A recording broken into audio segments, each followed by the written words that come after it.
Hello everyone, welcome back to my YouTube channel. My name is Govind Kunderia, and in this video we are going to discuss about the RBI prelims. RBI assistant का भी जो prelims हुआ है तो उसके बारे में बात करने वाले हैं। मेरा भी पेपर था 11 अप्रैल को थर्ड शिफ्ट में, तो मैं अभी वो दे के आया हूँ। तो जो भी मैं अटैम्प्ट किया हूँ और कैसा पेपर का लेवल था वो सब कुछ मैं शेयर करने वाला हूँ। ये एक तरीका का सेल्फ गिवन एनालिसिस होने वाला है। ओके, तो चलिए शुरू करते हैं।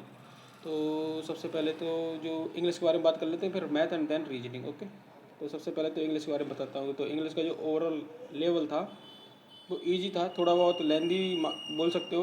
वो जो एरर वाले क्वेश्चन थे, 3 से 4% एरर वाले क्वेश्चन थे, जिसमें 4-4 5-5 सेंटेंस दे रखे हैं। उसमें से वो भी चेंज हो रहे हैं, किसी में करेक्ट पूछ रहा है तो किसी में इनकरेक्ट भी पूछ रहा है। तो ऐसा था, वो मैंने सारे क्वेश्चन किए थे। शायद एक क्वेश्चन में तो ऑल ऑफ द करेक्ट ऐसा था, तो वो भी मैंने अटेम्प्ट किया था। जो भी मुझे याद में उसमें बताने की कोशिश करूँगा। ओके, तो एक में तो था शायद ऑल ऑफ द करेक्ट, तो मैंने वो किया था। और कुछ मिसपेल्ड वर्ड भी थे, जिसमें एक तो कोलोसल था जो कि मिसपेल्ड था, और एक प्रोवोक जिसमें बी ए दे रखा था जो कि गलत था। तो एक वो क्वेश्चन था, और एक डिजर्विंग कुछ ऐसा क्वेश्चन एक शायद ऐसा था, वो भी एक गलत था उसमें। तो ये 3 मिसपेल्ड वर्ड जो कि एग्जैक्ट याद नहीं है, पर कुछ इसी तरह के थे जिसमें ये गलत थे, जो मैंने आंसर टिक किया है। ओके, और एक था पैराजम्बल।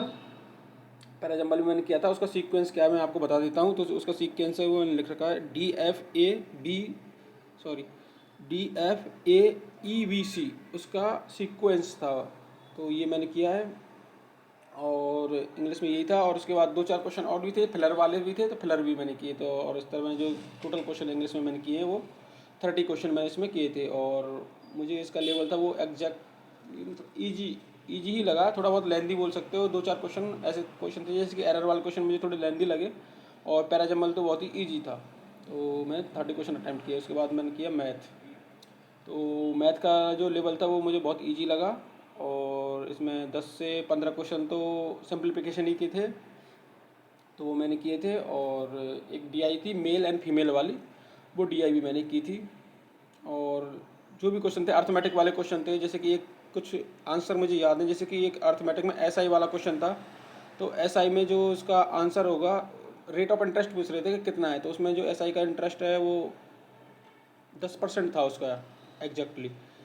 एक तो ये था, और भी थे, जैसे कि एक था 20% प्रॉफिट कर रहा है और 100% ऊपर मार्क कर रहा है और 4,000 का डिस्काउंट दे रहा था। इसका वो आंसर था, तो इसका 5,000 इसका जो आंसर था, मतलब कॉस्ट प्राइस कितनी है, तो इसकी 5,000 इसकी कॉस्ट प्राइस थी इसकी। ओके, और भी मुझे एग्जैक्ट याद नहीं आ रहे हैं, पर इस तरह से मैंने कुछ क्वेश्चन उसमें किए थे।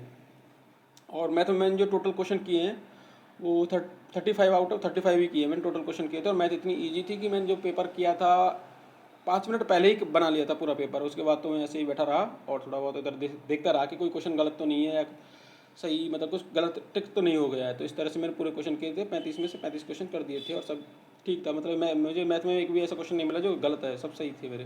ओके, उसके बाद आया रीजनिंग। तो रीजनिंग भी मुझे इजी लगा, रीजनिंग इतना टफ नहीं था। उसमें बस एक जो मीनिंगफुल वर्ड वाला था वो मेरा शायद गलत हो गया है, क्योंकि उसमें 4 वर्ड से एक, मतलब कितने वर्ड बन सकते हैं, 4 लेटर से कितने लेटर वो वर्ड बन सकते हैं, तो वो था। तो जिसमें एक तो लेटर बन रहा था CARD, कार्ड।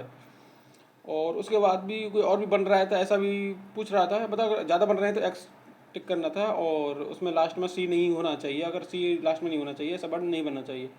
तो मैंने एक तो बनाया था, पर मुझे लगा कि एक तो मैंने बना दिया, शायद और भी हो सकते हैं। तो मैंने उसमें एक्स टिक किया कि एक से ज़्यादा बन रहे हैं, पर उसमें शायद एक ही बन रहा है। मैंने बाहर आके जब पता चला मुझे, तो उसमें बता रहे थे कि एक ही बन रहा है, उसमें कार्ड ही बन रहा है। आपने क्या टिक किया, आप बताना अपना आंसर। ये था। और वो थी मतलब अल्फ़ा न्यूमेरिक सीरीज थी इसमें, और पजल थी। पजल बहुत ही ईजी थी, इतनी टफ नहीं थी, 2 पॉसिबिलिटी में बन रही थी। 2 पॉसिबिलिटी साथ में लेना है, अगर तीसरी पॉसिबिलिटी बनने को जा रही है तो वो खुद ही एलिमिनेट कर देता है, ऐसी कंडीशन दे देता है। ओके, और तो यही थे। और एक इनक्वलिटी थी, तो वो भी बहुत ईजी थी, इतना टफ नहीं था। और मैंने जो टोटल क्वेश्चन किए रीजनिंग वो 35 किए हैं मैंने। ओके, वो बहुत ही ईजी था, तो मेरा से 4 से 5 मिनट पहले ही मैंने कर लिया था रीजनिंग का पेपर भी मैंने। और इस तरह से जो मैंने टोटल क्वेश्चन अटैम्प्ट किए हैं आरबीआई असिस्टेंट के प्रीलिम्स में, वो 100 आउट ऑफ 100 किए हैं। जिसमें से एक क्वेश्चन तो मुझे अभी गलत मिला, वो एक कार्ड का रीजनिंग में। और क्वेश्चन मुझे इतना टफ या गलत नहीं मिला।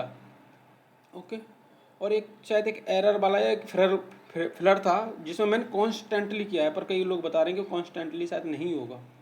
अगर आपको याद है तो आप बताना आपका क्या है, क्या आंसर आपने टिक किया है। ओके, तो ये था RBI प्रीलिम्स का, असिस्टेंट का प्रीलिम्स का सेल्फ गिवन एनालिसिस, जो मैंने जितने क्वेश्चन उसमें अटैम्प्ट किए हैं और कैसे कैसे अटैम्प्ट किए हैं, जो भी है मैंने उसका लेवल आपके साथ शेयर करने की कोशिश की है। ओके ओके, तो ये वीडियो यही ख़त्म करते हैं and thank you watching the video. और अगर वीडियो अच्छी लगी हो तो चैनल को सब्सक्राइब कर लेना, वीडियो को लाइक कर देना और कमेंट करके बताना आपका पेपर अगर हो चुका है तो कितने आपने अटैम्प्ट किए और कैसे कैसे किए।